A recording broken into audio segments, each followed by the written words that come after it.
Welcome back, my friends, for another fun reloading video. Today I bring to you the epic conclusion of the age-old question.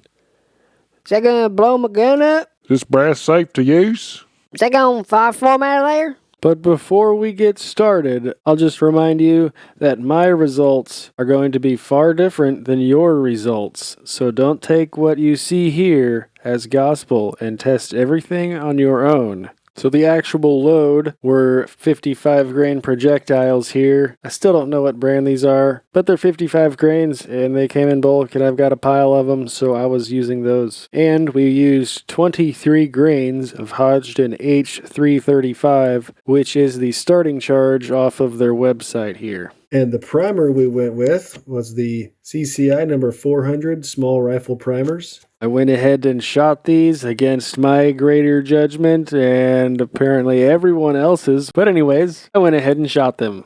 So let's take a look at what happened. So before I actually shot them, I inspected them several times, and the majority of them, probably 10 to 15, I had pretty much no question about their safety, but the last maybe 6, I think, were fairly questionable. Real quick before we get too far into it, I'll just do a drive-by with the primers.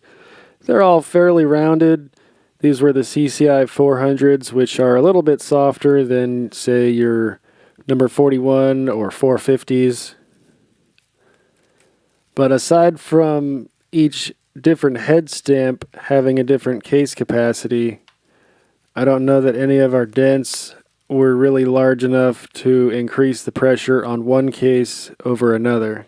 We won't look at all the cases here, but I'll pull up a couple interesting ones and we'll see if we can recognize them from part 1. The very first one here was the one with the saggy neck, and I was showing you as I chamfered and deburred and crimped it that it was acting a little weird and totally skipped over that spot, but it shot just like all the others. This case is fine other than this gnarly little hook that was already on it before I loaded it. This little bitty dent here, that was previously the larger dent from the overgassed gun it came from, where it hit the brass deflector when it came out. This one was the one that someone else had used CFE pistol with, and I was questioning a little spot on the neck here with a crack in it, but we can see that little shiny spot wasn't actually a crack, and it's still not actually cracked, so this one was also good to go. Here was the piece that came out of the fluted chamber. You guys had said it was an H&K or a Setme, and this is actually kind of weird feeling. It's almost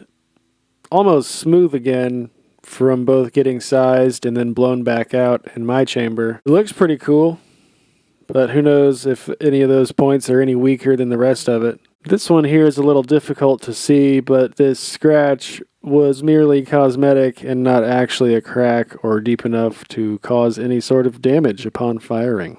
This one here had a little smudge where it was indented, but that formed right out and it's basically smooth again.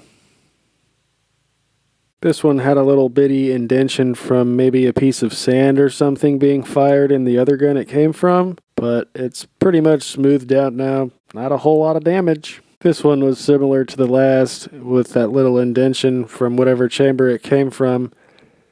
Maybe that guy should clean his gun out or maybe inspect it every once in a while. This was another one of the more questionable ones with some like gravel or something it had just been smashed into, but it all formed right out. Same with this one here with the little dark spots. That's where it was most indented by the rock or concrete or whatever. And then this is our last one, that really, really scary one that actually had the pretty much a gouge in it.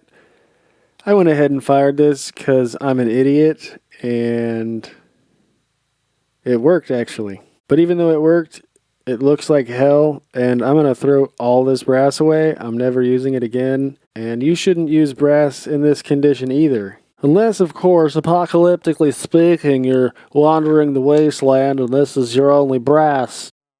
And here's a look at our target. I was originally shooting out at 100 yards, and we only have 6 bullets here.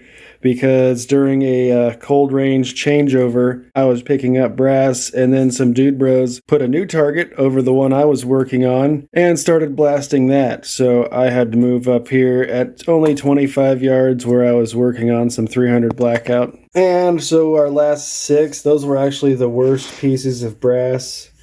And I was aiming here, we're hitting here at 100.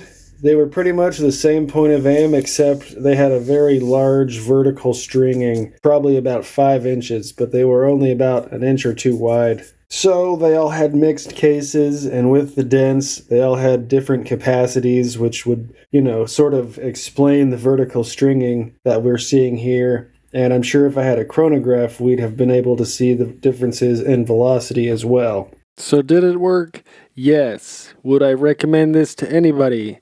Not at all. Unless, of course, you're marauding the desert during the apocalypse and there's like 5 shells on the ground because there was an encounter like 6 years ago and that's all you can find. So we're going to do what any responsible reloader should do and promptly remove this from our stash, whether that be destroying it or tossing it in the trash can. Some people like to grab some pliers and just basically chop it in half so they know it's not any good. However you like to do it, get rid of this crap. There's way too much free 223 brass laying around to have to worry about doing any of this nonsense. So if you've made it all the way through the video, thank you so much for hanging out. I appreciate your time. That was the conclusion of Is This Brass Safe to Shoot? Be sure to stay tuned, so we will see you in the next video.